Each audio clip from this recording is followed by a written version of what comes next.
کہ لوگ اچھا سلوک کریں تب بھی تم اچھا سلوک کرو، اور اگر لوگ برا سلوک کریں تو بھی ان کے ساتھ ظلم نہ کرو۔ تو نبی کریم صلی اللہ علیہ وسلم نے اس حدیث میں خلق عظیم کی وضاحت فرمائی ہے کہ خلق عظیم کیا ہونا چاہیے۔ ہر حال میں اچھا سلوک، عدل و عدلی والا معاملہ نہ ہو کہ ہمارے ساتھ اچھا ہو تو ہم اچھا کریں، ہمارے ساتھ لوگ برا کریں تو ہم بھی برا کریں، بلکہ خلق عظیم یہ ہے کہ بہرحال انسان بھلائی کا، خیر کا اور اچھائی کا پابند ہو۔ اسی طرح ایک حدیث میں نبی کریم صلی اللہ علیہ وسلم نے فرمایا، امرنی ربی بتسع، کہ اللہ تبارک و تعالی نے مجھ کو 9 باتوں کا حکم فرمایا ہے، اور پھر ان باتوں کی تفصیل بیان کرتے ہوئے آپ صلی اللہ علیہ وسلم نے فرمایا کہ جو مجھ سے کٹے میں اس سے جڑوں، جو میرے ساتھ قطع تعلق کرے میں اس کے ساتھ صلہ رحمی کروں، جو مجھے محروم کر دے میں اسے دوں، میں اسے عطا کروں، جو مجھ پر ظلم کرے میں اسے معاف کر دوں۔ یہ اللہ تبارک و تعالیٰ نے مجھ کو حکم دیا ہے۔ یہ تو آپ کے فرمودات ہیں جن سے خلق عظیم کی صراحت ہوتی ہے،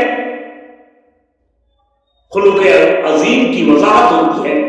کہ خلق عظیم کیا ہونا چاہیے۔ عملاً خود نبی کریم صلی اللہ علیہ وسلم کی پوری زندگی، آپ کے اعمال، افعال، معاملات، تعلقات کا ہر گوشہ اور ہر زاویہ اس برتر اخلاقیات کا مظہر۔ نبی کریم صلی اللہ علیہ وسلم کے زندگی کے کسی بھی پہلو کو آپ دیکھ لیں، کہیں سے بھی اٹھا کے نبی کریم صلی اللہ علیہ وسلم کے رویے کو آپ جانچ لیں، آپ کو نظر آئے گا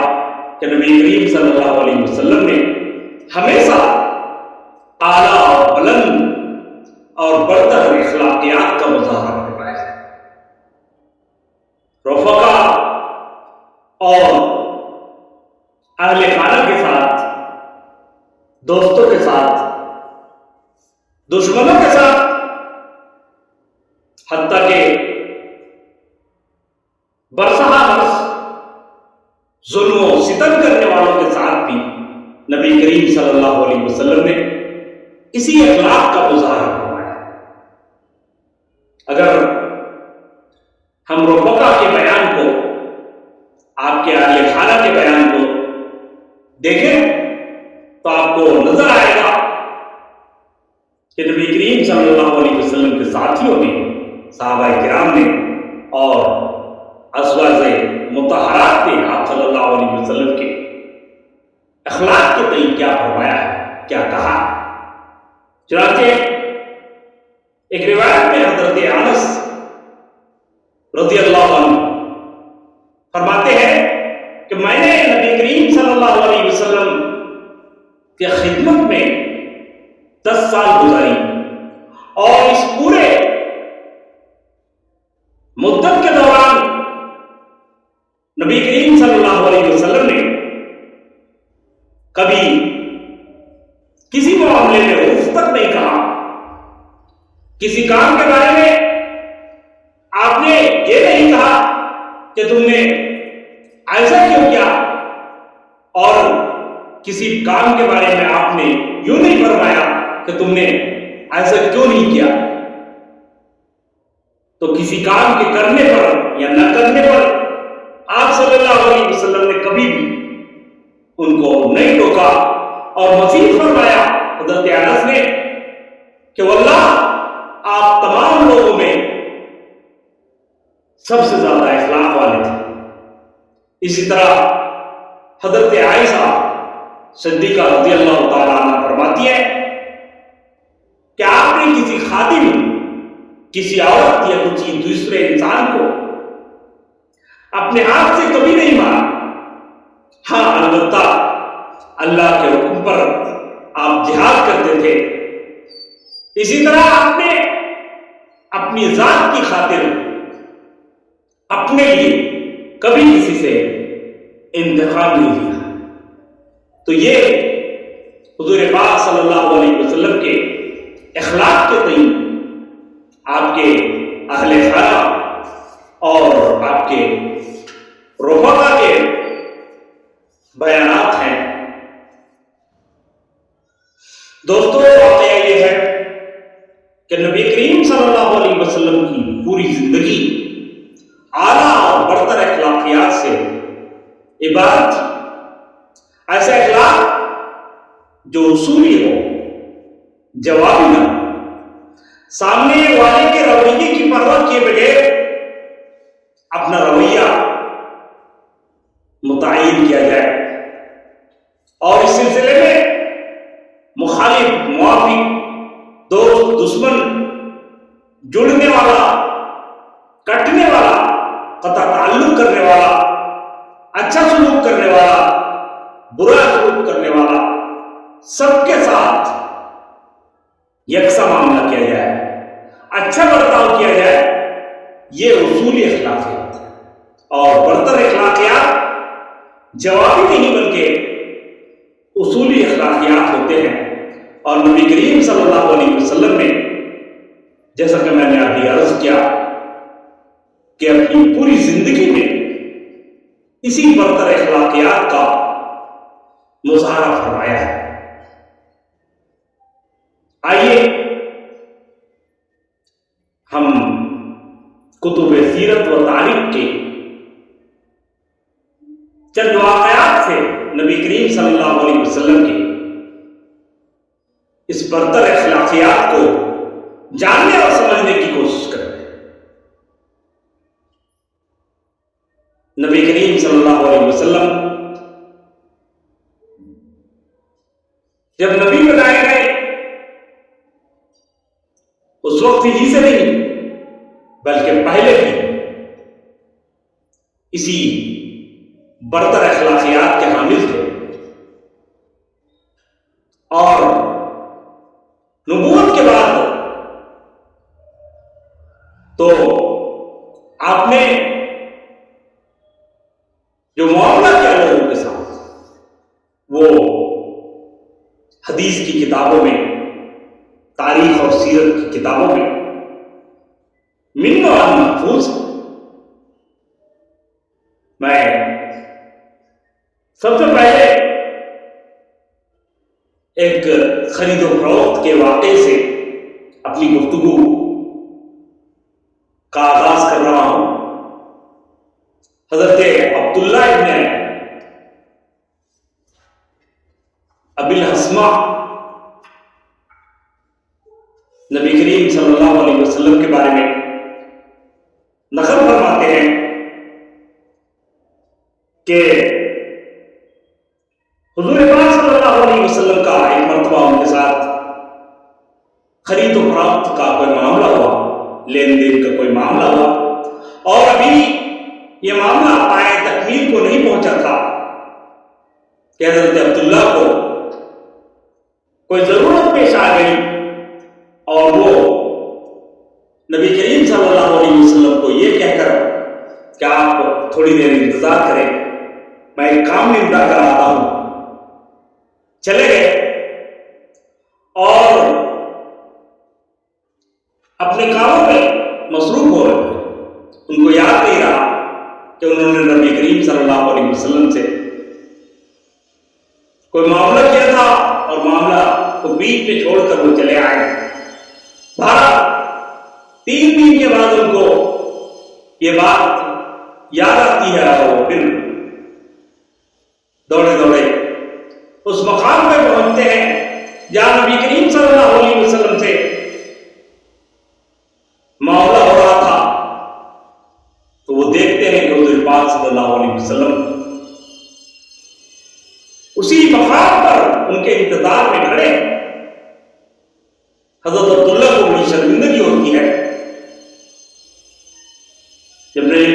صلی اللہ علیہ وسلم کے پاس وہ پہنچتے ہیں تو آپ ناراض نہیں ہوتے، سخت سست نہیں سناتے، بلکہ صرف یہ کہتے ہیں کہ عبداللہ تم نے مجھ کو بڑی تکلیف دی، ایک وعدے کے لیے، ایک وعدے کی تکمیل کے لیے 3 دن تک کسی کا انتظار کرنا ظاہر ہے کہ یہ عام انسانوں کا کام نہیں، انبیاء ہی وعدے کے اس قدر پکے اور اس قدر برتر اخلاق کے حامل ہو سکتے ہیں۔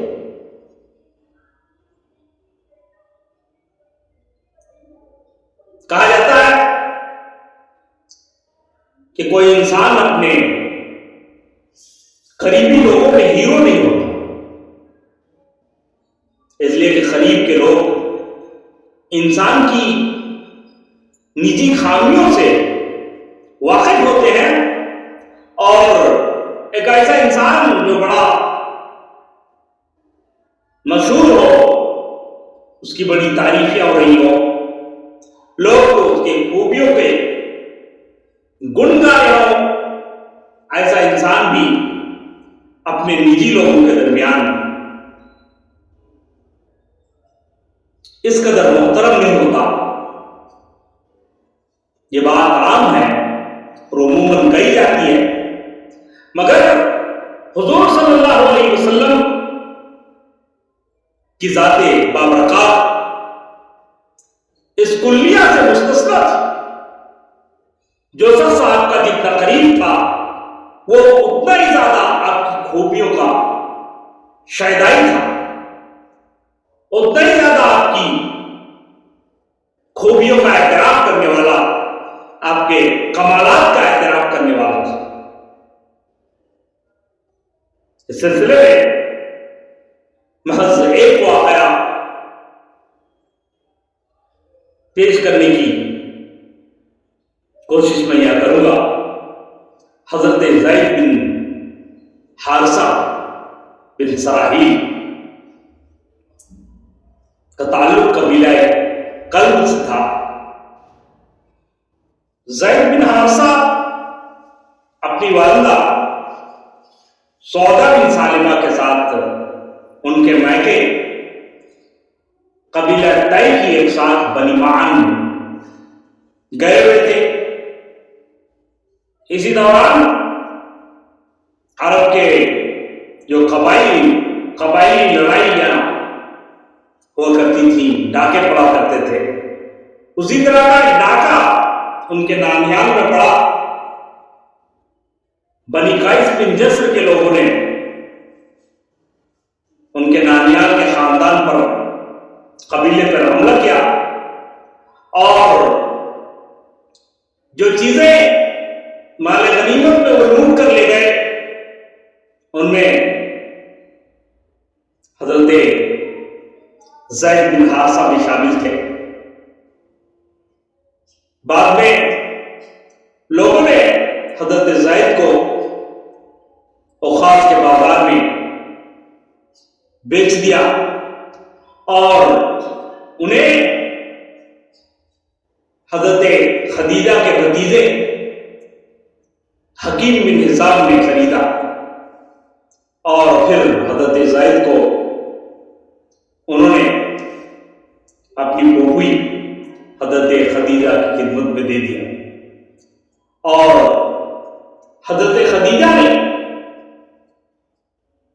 حضرت زید کو نبی کریم صلی اللہ علیہ وسلم کی خدمت میں پیش کی۔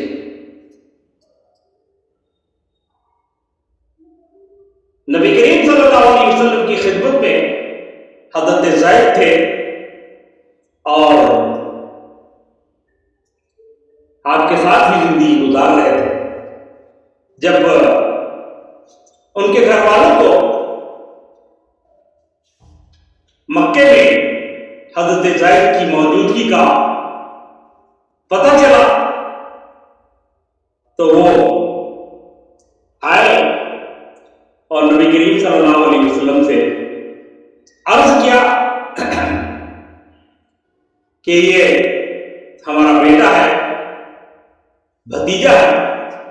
حضرت زید کے والد اور ان کے چچا آئے تھے. نبی کریم صلی اللہ علیہ وسلم نے حضرت زید کو بلایا اور پوچھا کہ کیا تم ان کو پہچانتے ہو؟ تو انہوں نے بتایا کہ ہاں یہ ہمارے والد ہیں اور یہ ہمارے چچا ہیں. تو ان کے والد اور چچا نے نبی کریم صلی اللہ علیہ وسلم سے کہا کہ ہمارے بچے کے بدلے میں جو بھی فدیہ آپ کو لینا ہے لے لیجیے اور ہمارے بچے کو ہمارے ساتھ جاری دیجیے. نبی کریم صلی اللہ علیہ وسلم نے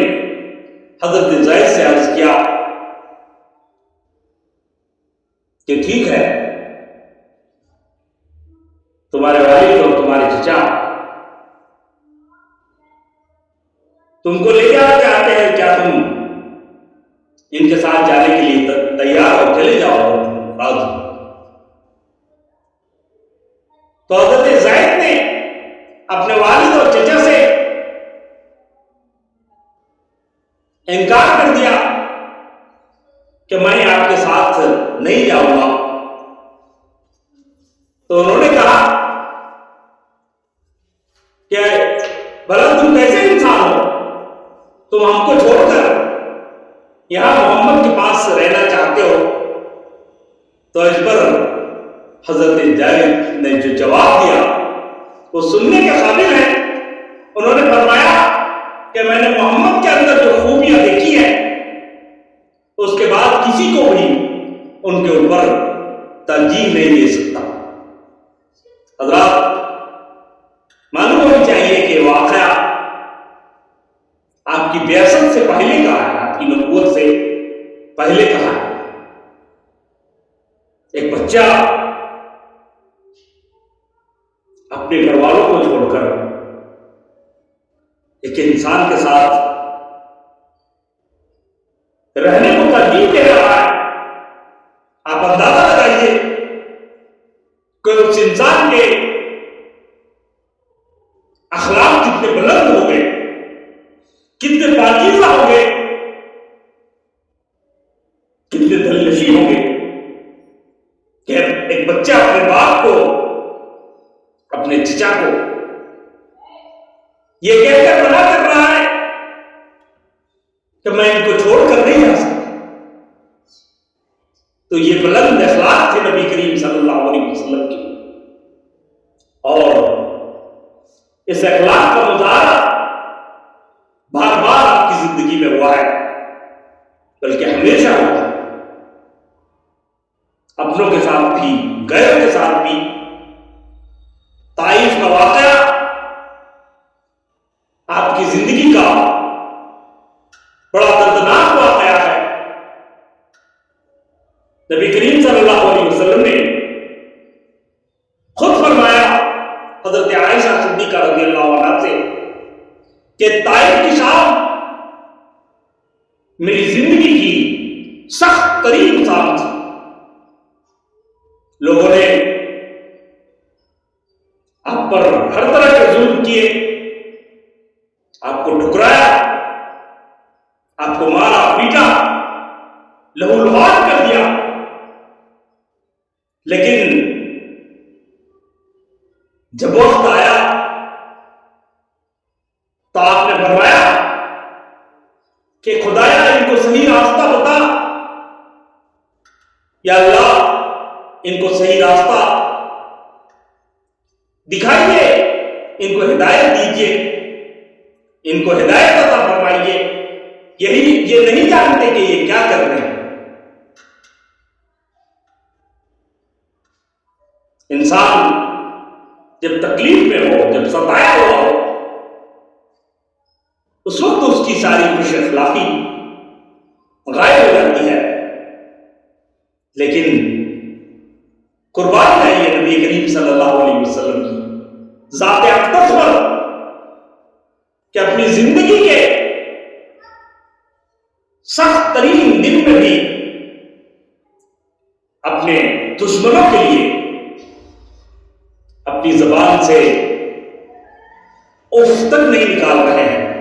ان کی ہدایت کی دعا کر رہے ہیں. تو یہ تھے نبی کریم صلی اللہ علیہ وسلم کے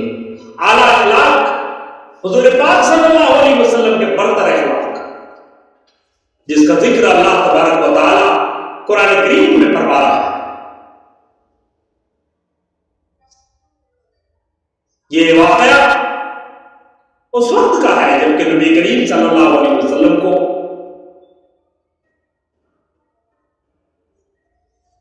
طاقت، برتری اور فتح نصیب نہیں ہوئی تھی. فتح نصیب ہونے کے بعد بھی نبی کریم صلی اللہ علیہ وسلم نے اسی اعلیٰ اخلاق کا مظاہرہ فرمایا جس کو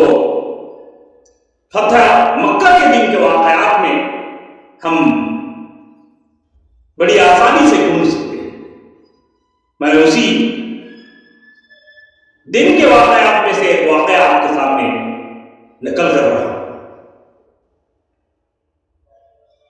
نبی کریم صلی اللہ علیہ وسلم کی زندگی کا ایک واقعہ ہے کہ ایک مرتبہ اس وقت جب کہ آپ نے ہجرت نہیں فرمایا تھا، مکہ کے لوگ آپ کے دشمن تھے اور آپ کے ساتھ، آپ کے ساتھیوں کے ساتھ ظلم و ستم کا سلسلہ جاری تھا. انہی دنوں کا واقعہ ہے کہ ایک مرتبہ نبی کریم صلی اللہ علیہ وسلم خانہ کعبہ میں پہنچتے ہیں کہ تھوڑی دیر اللہ کے حضور سرو سجود ہو، عبادت کریں، نماز پڑھیں. اور اس وقت کے کعبہ کے جو دربان ہوتے ہیں، کلید بردار ہوتے ہیں، عثمان بن طلحہ اس سے درخواست کرتے ہیں کہ میں ذرا نماز پڑھنے کے لیے کعبے کے اندر جانا چاہتا ہوں، دروازہ کھول دو. تو عثمان بن طلحہ منع فرما دیتے ہیں. اس وقت نبی کریم صلی اللہ علیہ وسلم فرماتے ہیں کہ عثمان، ایک وقت آئے گا جب خانہ کعبہ کی چابیاں میرے ہاتھ میں ہوں گی اور مجھ کو یہ اختیار ہوگا کہ میں جس کو چاہوں وہ چابیاں عطا کروں. تو عثمان بن طلحہ بڑے طرز سے کہتے ہیں کہ وہ دن قریش کے لیے، قریش مکہ کے لیے بڑی ذلت والی دن ہوگی. اور پھر وہ دن بھی آتا ہے کہ مکہ فتح ہوتا ہے اور نبی کریم صلی اللہ علیہ وسلم عثمان بن طلحہ کو بلاتے ہیں، ان سے چابیاں لیتے ہیں اور خانہ کعبہ کی تطہیر کے بعد آپ وہاں نماز ادا کرتے ہیں. نماز ادا کرنے کے بعد حضرت علی رضی اللہ عنہ حضور پاک صلی اللہ علیہ وسلم کے پاس آتے ہیں اور فرماتے ہیں کہ اللہ کے رسول، اللہ تبارک و تعالیٰ نے پہلے سے قریش کو، ہمارے خاندان کو، بنو ہاشم کو سقایا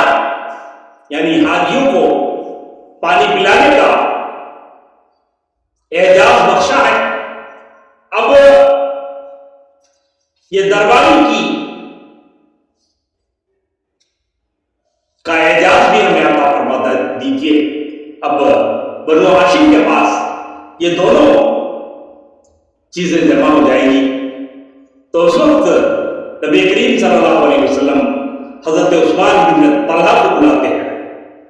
اور کہتے ہیں کہ عثمان، یہ چابیاں ہیں، یہ تم سنبھالو. جس طرح تم پہلے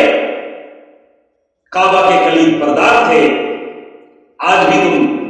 کعبہ کے کلید بردار۔ ذرا تصور کیجئے کہ وہ شخص جس نے آپ کو کعبے کے اندر نماز پڑھنے نہیں دی اور اتنا بڑا طنز کیا کہ اگر وہ دن آیا کہ آپ کے ہاتھ میں کعبے کی چابیاں ہوں اور اختیارات پورے طور پر آپ کے پاس ہوں تو وہ دن قریش مکہ کے لیے رسوائی اور ذلت کا دن ہوگا۔ اسی شخص کو نبی کریم صلی اللہ علیہ وسلم چابیاں عطا کر رہے ہیں، اور صرف چابیاں نہیں عطا کر رہے بلکہ آپ فرما رہے ہیں کہ یہ اب ہمیشہ ہمیشہ کے لیے کعبے کی چابیاں، کعبے کی دربانی کا اعزاز تمہارے خاندان کو حاصل رہے گا، اور جو شخص تم سے یہ اعزاز چھیننا چاہے گا وہ ظالم ہے۔ قربان جائیے نبی کریم صلی اللہ علیہ وسلم کے اخلاق پر، آپ کے برتر اخلاقیات پر۔ یہ وہی اخلاقیات ہے جس کے نتیجے میں لوگوں کے دل آپ کی طرف مائل ہوئے اور لوگوں نے حضور پاک صلی اللہ علیہ وسلم کے اسی بلند اور اعلیٰ اخلاق کی وجہ سے اسلام میں خود کو داخل کرنا پسند فرمایا، پسند کیا، اور لوگ جوک در جوک مسرت با اسلام ہوئے۔ آج صورتحال یہ ہے کہ ہم مسلمانوں کے اخلاق لوگوں کے لیے رکاوٹ کا ذریعہ بن رہے ہیں۔ لوگ اسلام کی کشش کے باوجود ہم کو دیکھ کر، ہم مسلمانوں کو دیکھ کر، ہم اسلام کے ماننے والوں کو دیکھ کر اسلام میں آنے سے کترا رہے ہیں کہ جب مسلمان ایسے ہوتے ہیں، مسلمانوں کے اخلاقیات یہ ہیں، پھر یہ کیسا اسلام؟ خدا اپنے آپ کو اخلاق حسنہ سے متصف کرے، نبی کریم صلی اللہ علیہ وسلم کی جو برتر اخلاقیات، ہماری کوشش ہونی چاہیے کہ اس کی تھوڑی سی خوبو ہمارے اندر بھی ہو۔ دعا ہے کہ اللہ ہمیں صحیح فکر و عمل کی توفیق سے نوازے اور اخلاق نبوی سے خوشا چینی کی توفیق عنایت